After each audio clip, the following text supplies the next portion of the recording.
بینندگان جان، سلام بر شما از اینکه ما رو در زاویه حضورتون قرار دادید. از یکان شما بسیار بسیار سپاسگزارم. در ایام عید هستیم و فرصتی دست داده تا در خدمت سنبل نظام، سمنون شیرین مقام عظما، ماهی قرمز جمهوری اسلامی، حجت الاسلام و المسلمین قرائتی باشیم. آقا سلام علیکم. سلام علیکم و رحمت الله.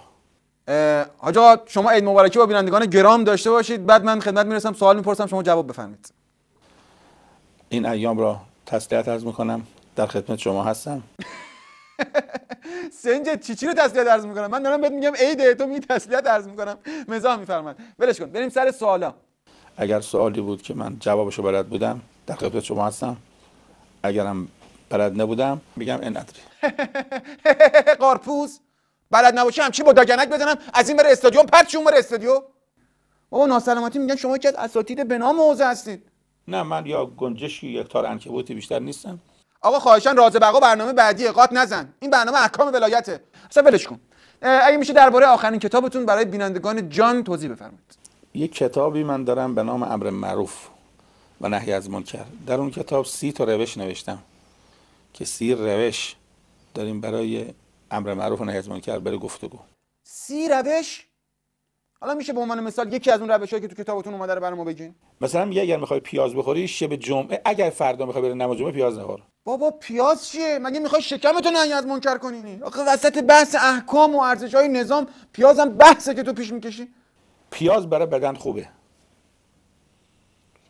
به خصوص که 2 تا غذا رو گفتن با پیاز حتما بخورید، تخم مرغ و برنج. حالا یه رساله تحقیقاتی میخواد که تو دنیای تغذیه ببینن برنج و تخم مرغ چه مشکلی داره که باید با پیاز جبران بشه. اتفاقا این که گفتی تو رساله تحقیقاتی امام هم اومده، میگه تخم مرغ و برنج. چه کشکی داری میگی تو آخه؟ ما داریم بحث ولایت فقیه رو میخوایم بکنیم، رسیدیم به پیاز و تخم مرغ و گنجشک و تار عنکبوت و حالا تو که اهل سوتی دادنی بگویم مقام عظما جوونیاش این بافورشو کجا میذاش؟ پشت گوشش میذاشت، مثل قلم مداد بود، نجارا میذاشتن اینجا، یعنی تو نزدیک در اینجا. خواهشاً بس کن.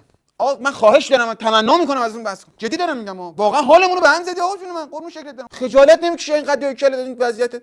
خب این برنامه فردا پخش میشه، مردم میبیننت. چی میخوای جوابشون رو بدی؟ فردا میرم بیرون میگم خونه امام بودم، امام برام غذا بردم. بابا این قاط زده، جدی قرصاشو آورد، این قاط زد. نکنه این ما رو با امام اشتباه گرفتی تو. نری بگی من امامم فردا میام من اینجوری باید بکنم. بابا حالا یعنی با آب چای چیزی بخور شاید قضیه رد کنه دوباره سوار شه. بنده آب میخوام بخورم، شما آب به من میدی یا چای؟ اگر تو این چای مگس باشه من از خیر آب میگذرم، نه که آب نمیخوام، آب میخوام. این آبی که تو من میدی مگس بشه. من ندادم که خود در رو میز برداشت. عجب داستانی، چه سفسطه. بیا خوبی کن شندر بازی چایمون هم مثل عصامون داریم مگسی میکنی کم کم. بیا آخر برنامه یک حرف محتوایی بزن، اصلا راجع به معدن ارزش‌های نظام صحبت کن. این معدن هنوز کشف نشده، مزهشو نچشیدیم و نچشیدند، نه بزرگان به ما چشاندند، نه ما به نسل نو چشاندیم. یعنی شعار من چند سال اینه، نچشیدند، نچشیدیم، نه ما به نسل نو چشاندیم. من بهش میگم معدن ارزش‌های نظام مقام عظمای ولایت کشت نامرد، بعد میره رفته رو حس چشایی و شکمیجات. نخواستیم حرف محتوایی بزنیم، همون بحث پیاز بس بود. بس آقا جون نمیخواد صحبت کنه. آقا اینو ببره ما روان پاک باشه، ببره ببینیم بابا دیوونه که چی برای شاور تو 4 تا آدم درست درمون تو نظام جمهوری اسلامی پیدا نمیشه. باشه برو بریم بابا.